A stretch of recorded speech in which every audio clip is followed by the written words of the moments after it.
la Russie a acquis un nouveau type d'arme qui représente une menace existentielle pour les États-Unis. C'était l'avertissement énigmatique du représentant américain Mike Turner, leader républicain du comité du renseignement de la Chambre. Il a ensuite appelé le président Joe Biden à déclassifier sans tarder toutes les informations sur cette menace, permettant ainsi au Congrès américain et aux alliés des États-Unis de collaborer pour y faire face. La nouvelle a fait le tour du monde comme un feu de forêt et a rapidement été accueillie par un retour de bâton de la part des législateurs démocrates et républicains qui ont condamné le choix de Turner d'annoncer publiquement cette menace anonyme pour une peur inutile.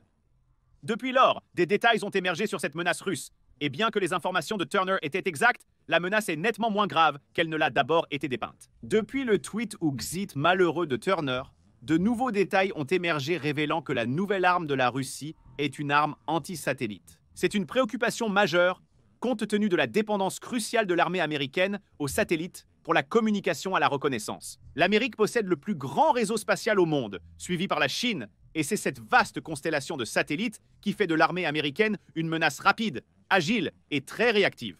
Les satellites américains facilitent le partage rapide d'informations, la coordination des actions militaires à l'échelle locale et mondiale, et servent de relais pour la flotte nationale de véhicules aériens, terrestres et maritimes sans pilote. Mais pour tous les avantages que la supériorité satellitaire de l'Amérique apporte, on l'a comparé à ce que les États-Unis ont construit une, je cite, « magnifique maison de verre avant l'invention de la pierre ». L'infrastructure satellitaire américaine est très exposée face à des adversaires en rapide modernisation, tels que la Chine et la Russie, qui ont déjà déployé des armes anti-satellites traditionnelles comme des missiles et des lasers. Alors que la Space Force travaille à renforcer l'infrastructure satellitaire, ces plateformes sont intrinsèquement vulnérables et difficiles à protéger face à la gamme de menaces auxquelles elles sont confrontées, qui peuvent être aussi simples que de les ralentir suffisamment pour qu'elles se désintègrent et tombent hors de leur orbite. Maintenant, la Russie a augmenté les enjeux de la manière la plus russe et finalement la plus stupide possible. Les moyens traditionnels d'attaquer les satellites nécessitent une précision extrême et ne fonctionnent que sur un satellite à la fois. Avec plus de 8000 satellites en orbite et la capacité des États-Unis à se greffer sur des satellites civils, si vous vouliez vraiment paralyser le réseau spatial américain, vous devriez détruire beaucoup trop de satellites en même temps. C'est là que l'arme de la Russie entre en jeu et la menace qu'elle pose est suffisamment importante pour que le représentant Turner exhorte les autres membres du Congrès à assister à un briefing classifié pour examiner tous les renseignements disponibles à ce sujet. Bien que les détails restent classifiés, on soupçonne fortement que l'arme sur laquelle travaille la Russie est destinée à désactiver les satellites américains avec une EMP massive ou impulsion électromagnétique. Un équipement spécialisé peut générer des EMP. Les États-Unis, par exemple, ont réussi à tester une arme qui peut être utilisée comme un missile et qui peut lancer des attaques EMP ciblées pour éteindre l'équipement électronique dans des zones spécifiques, ciblant même des étages spécifiques d'un bâtiment. La menace électromagnétique est sérieuse pour les économies modernes et leurs armées, étant donné que chaque aspect de nos vies et le potentiel de combat militaire est défini par l'adoption généralisée de l'électronique. En grillant des circuits à cause des surcharges d'énergie électromagnétique, les armes EMP peuvent effectivement détruire l'équipement ennemi sans avoir à l'attaquer physiquement, avec l'avantage supplémentaire de ne pas causer de pertes humaines. On ne sait pas si la Russie a la capacité de construire un dispositif capable de générer une explosion EMP suffisamment grande par elle-même pour couvrir une large zone, ou si l'arme en question est similaire à l'arme EMP secrète des États-Unis qui peut bombarder des zones spécifiques avec des radiations électromagnétiques. Ce que l'on sait, c'est qu'une explosion EMP est facilement produite par une arme que la Russie a maîtrisée il y a longtemps et qui est abondante dans son arsenal, la bombe nucléaire. Lors de sa détonation, une arme nucléaire libère une impulsion électromagnétique massive, bien que de courte durée, qui peut couvrir une zone allant jusqu'à 1000 km² en orbite. Cela permet à la bombe nucléaire russe de détruire plusieurs satellites américains à la fois sur un vaste territoire. Bien que la peau d'un satellite de communication standard puisse résister à une quantité significative d'énergie électromagnétique, les antennes et les ouvertures craignent des passages par lesquels l'énergie EMP peut pénétrer à l'intérieur. Au sol, de nombreux véhicules conçus pour fonctionner sur un champ de bataille nucléaire sont protégés des EMP, mais on ne sait pas dans quelle mesure il est possible d'ajouter la même quantité de protection pour les satellites en orbite, ni combien cela serait rentable. Chaque livre supplémentaire de charge utile devant être placé en orbite équivaut à des milliers de dollars de coûts de lancement et raccourcit la durée de vie d'un satellite en consommant plus de carburant. Il ne faudrait pas grand-chose pour que la Russie déploie une arme EMP efficace de ce genre, bien que les services de renseignement américains aient affirmé que la Russie ne dispose d'aucune arme de ce type en service pour le moment. Malgré l'effroi collectif des médias sociaux concernant les armes nucléaires russes suspendues au-dessus de la tête du monde, il n'y a aucune indication que cela soit le cas, du moins pour l'instant. Pourtant, la Russie pourrait facilement déployer cette capacité en fixant simplement une arme nucléaire sur une fusée et en la lançant en haute orbite, une tâche à leur portée vu leurs compétences en lancement spatial. La question est, la Russie ferait-elle réellement cela? Et il y a 2 ans, la réponse aurait été un non confiant. Cependant, les événements récents ont prouvé qu'avec Vladimir Poutine, le ciel n'est littéralement pas la limite de sa stupidité.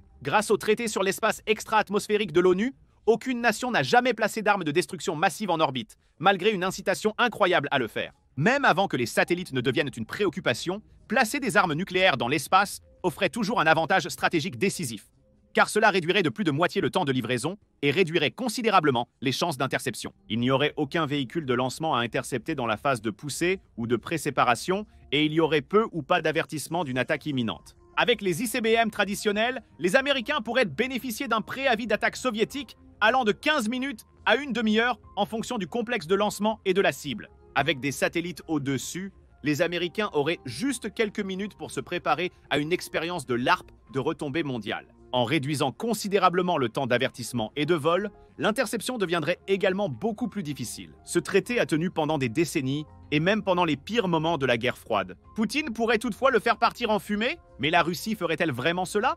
Et à quel point cela serait-il vraiment mauvais? Pour comprendre les effets et usages des armes nucléaires, les États-Unis ont réalisé une série de tests en haute altitude dans le cadre de l'opération Fishbowl. En 1958, après 6 tests en haute altitude, un manque d'instrumentation a laissé les scientifiques américains avec plus de questions que de réponses. En 1962, les États-Unis se sont mis à effectuer leur plus grand test en haute altitude à ce jour, avec une arme de 1,4 à 1,45 mégatonnes destinée à exploser à 250 miles au-dessus de la Terre. L'explosion qui en a résulté a fini par causer beaucoup plus d'effets que prévu initialement. En plus de souffler les pantalons de chaque ovni dans les environs, l'explosion a entraîné un bref second soleil visible à travers le Pacifique. L'explosion EMP, qui avait été prédite, s'est avérée beaucoup plus grande que prévu et était si puissante que les instruments utilisés pour documenter l'explosion sur Terre ont été submergés. À Hawaï, à près de 1000 miles de la détonation, 300 lampadaires ont été grillés, des alarmes anti-vol ont été déclenchées et des dommages ont été causés au réseau électrique. Un lien micro-ondes pour la compagnie de téléphone locale a été suffisamment endommagé pour interrompre tous les appels téléphoniques entre l'île de Kauai et les autres îles.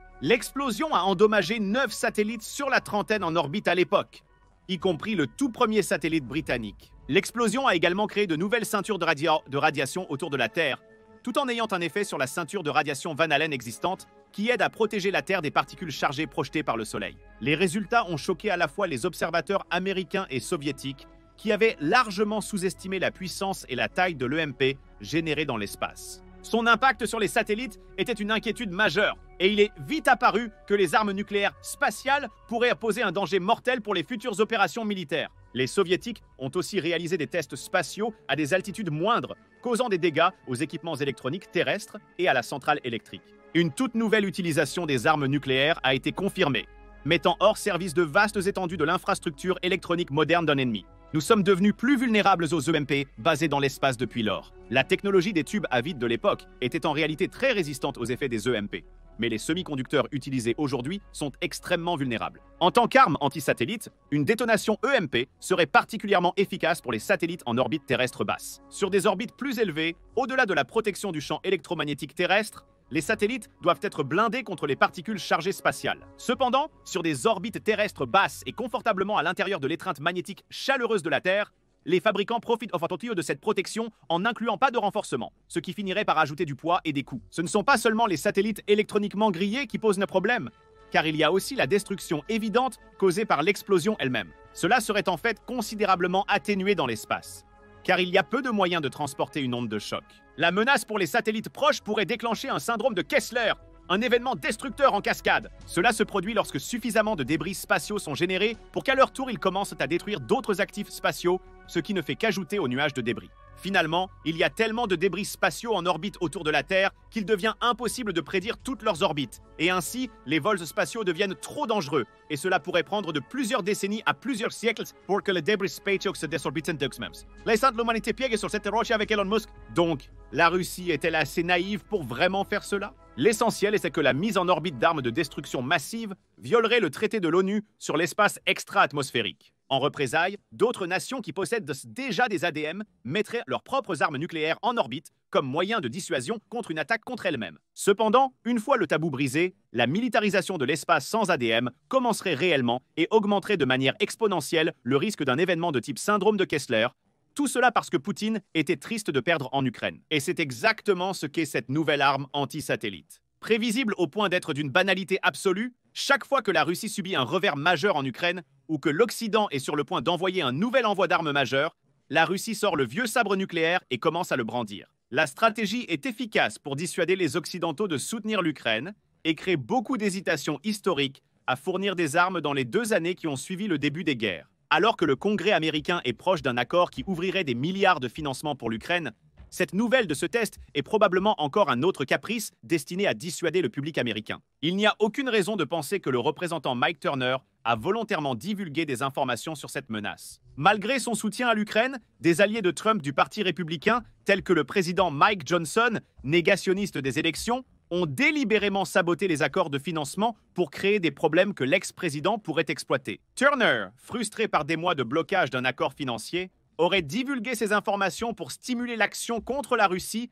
et assurer le financement de l'Ukraine. La Russie utiliserait-elle vraiment cette arme? Le problème avec une énorme explosion EMP, c'est qu'il est impossible de la contrôler. À une altitude assez haute, les impacts au sol pourraient être évités ou grandement réduits. Mais l'infrastructure spatiale de la Russie serait également en péril. Les déflagrations EMP dues aux armes nucléaires ne distinguent pas entre les satellites américains, chinois et les pommes de terre avec des téléphones portables que la Russie a probablement dans l'espace. Tout serait à risque de destruction. Et c'est l'inclusion de parties étrangères et d'énormes quantités d'infrastructures civiles qui rend presque certain que la Russie n'utiliserait jamais cette arme. La Chine, détenant le 2e plus grand réseau spatial, serait outrée par toute utilisation non régulée d'armes anti-satellites, comme le reste du monde. La Russie deviendrait un paria international encore plus grand qu'avant, perdant tout partenaire restant qu'elle apprécie aujourd'hui. L'incident pourrait même inciter la Chine à prendre des mesures militaires contre les forces russes, par peur d'une escalade nucléaire supplémentaire ou d'aventurisme. Au final, une telle arme est plus un moyen de dissuasion stratégique qu'une arme.